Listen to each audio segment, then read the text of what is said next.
Tumefunga na kuomba kwa siku 21 na leo ni siku ya 21 ya kuhitimisha mfungo wa Daniel. Kama ambavyo unaona bado tuko maporini, na kwa neema yake Kristo Yesu tunaamini Mungu anaweza kujibu na kufanya zaidi ya pale ambapo tumemuomba.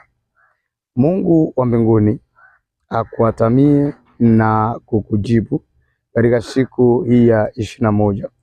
Kila ombi ambalo unahitaji Mungu afanye, kila chochote ambacho unahitaji Mungu aweze kutenda, Mungu akakutendee kwa kadri ya wema na fadhili zake.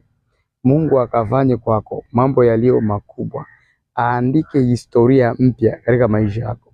Utoke kuwa mtu wa kulia uende kuwa mtu wa kucheka. Utoke kuwa mtu wa huzuni nyingi uende kuwa mtu wa furaha. Utoke kuwa mtu wa uchache uende kuwa mtu wa utele. Utoke kuwa mtu wa kuombaomba uwe mtu wa kusaidia. Utoke kuwa mtu wa kudharaulika mpaka kuheshimika. Utoke kuwa mchunga kondoo mpaka kuwa mfalme. Mungu akuinue, akupe connection, akukutanishe na watu zaidi. Siku hii 21 ukaone matunda ya mfungo huu. Ukaone matokeo ya kufunga na kuomba katika roho na kweli. Ukapokee majibu kama alivyopokea Danieli.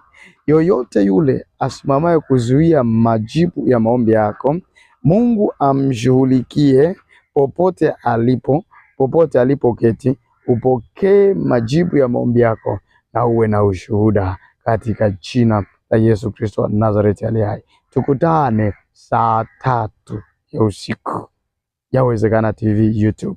Kama bado hujasubscribe, unaweza ukasubscribe sasa, na Mungu akutie nguvu. Amen.